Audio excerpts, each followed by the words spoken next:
A Farewell to Arms by Ernest Hemingway, Chapter 40. We had a fine life. We lived through the months of January and February, and the winter was very fine, and we were very happy.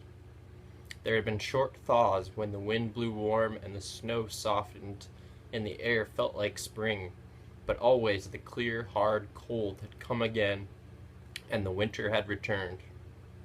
In March came the first break in the winter. In the night it started raining. It rained on all morning and turned the snow to slush and made the mountainside dismal. There were clouds over the lake and over the valley. It was raining high up the mountain. Catherine wore heavy overshoes and I wore Mr. Gunningan's rubber boots, and we walked to the station under an umbrella, through the slush and the running water that was washing the ice of the roads bare, to stop at the pub before lunch for a vermouth. Outside we could hear the rain. "Do you think we ought to move into town?" "What do you think?" Catherine asked. "If the winter is over and the rain keeps up, it won't be fun up here." "How long is it before young Catherine?" "About a month, perhaps a little more." "We might go down and stay in Montreux."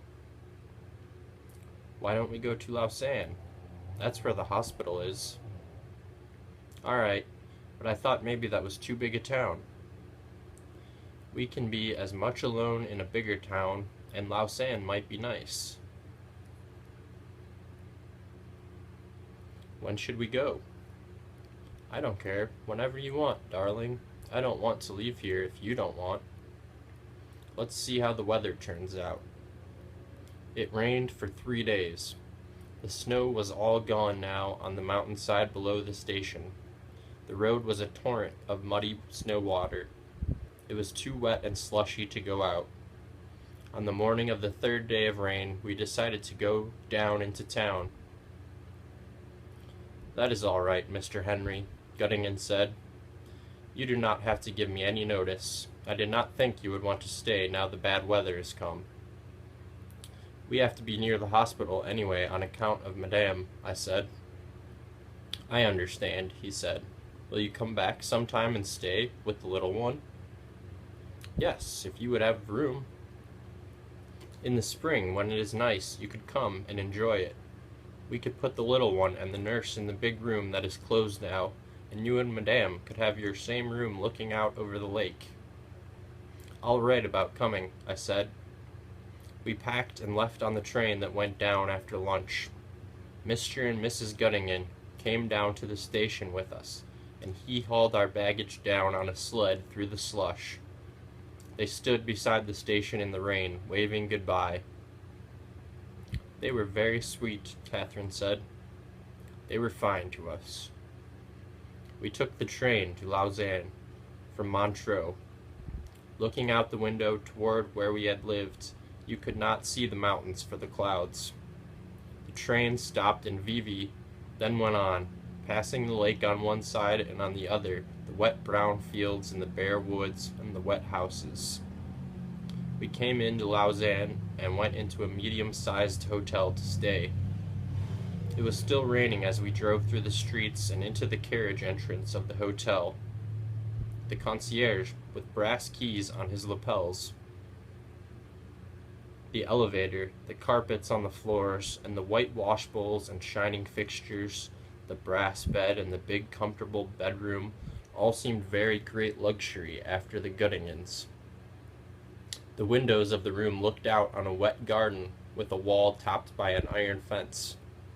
Across the street, which sloped steeply, was another hotel with a similar wall and garden. I looked out at the rain falling in the fountain of the garden.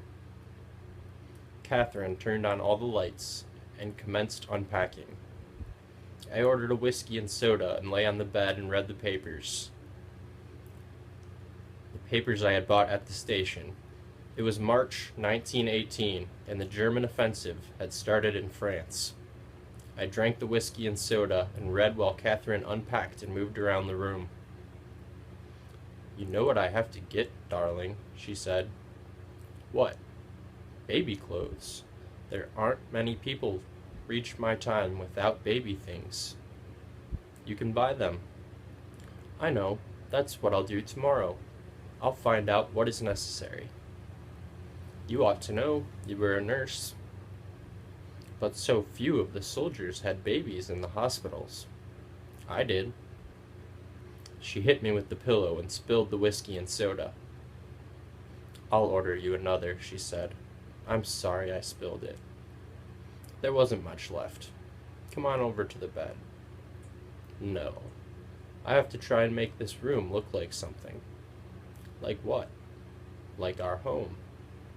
Hang out the Allied flags. Oh, shut up. Say it again. Shut up. You say it so cautiously, I said, as though you didn't want to offend anyone. I don't. Then come over to the bed. All right. She came and sat on the bed. I know I'm no fun for you, darling. I'm like a big flour barrel. No, you're not. You're beautiful and you're sweet. I'm just something very ungainly that you've married. No, you're not. You're more beautiful all the time. But I will be thin again, darling. You're thin now. You've been drinking. Just whiskey and soda. There's another one coming, she said.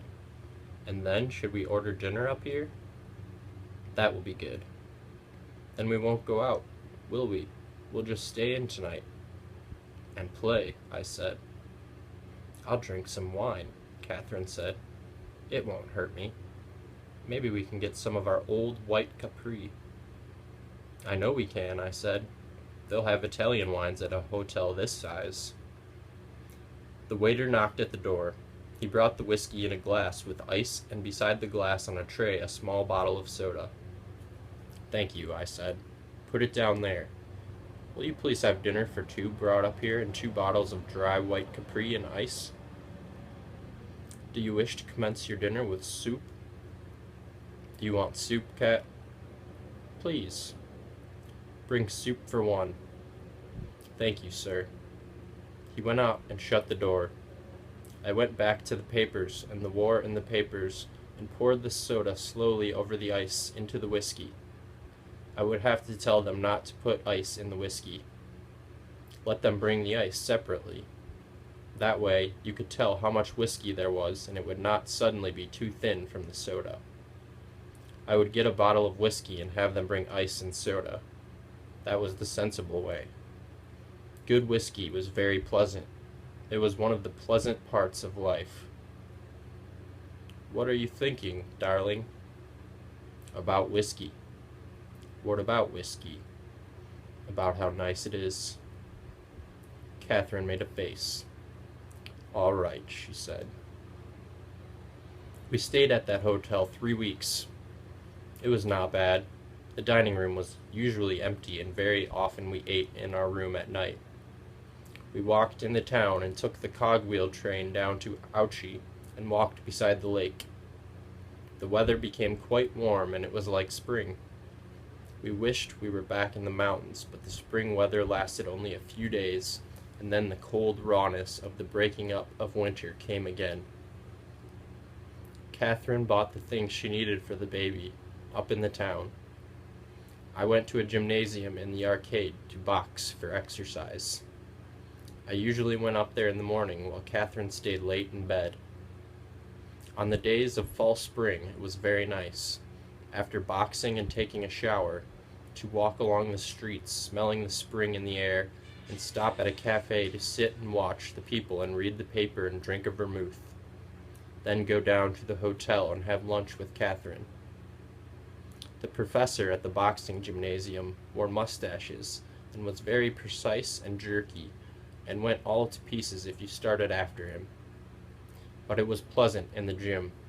There was good air and light, and I worked quite hard, skipping rope, shadow boxing, doing abdominal exercises, lying on the floor in a patch of sunlight that came through the open window, and occasionally scaring the professor when we boxed.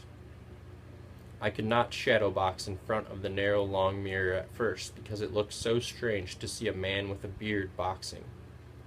but finally I just thought it was funny. I wanted to take off the beard as soon as I started boxing, but Catherine did not want me to. Sometimes Catherine and I went for rides out in the country in a carriage. It was nice to ride when the days were pleasant, and we found two good places where we could ride out to eat. Catherine could not walk very far now, and I loved to ride out along the country roads with her. When there was a good day, we had a splendid time, and we never had a bad time. We knew the baby was very close now, and it gave us both a feeling as though something were hurrying us, and we could not lose any time together.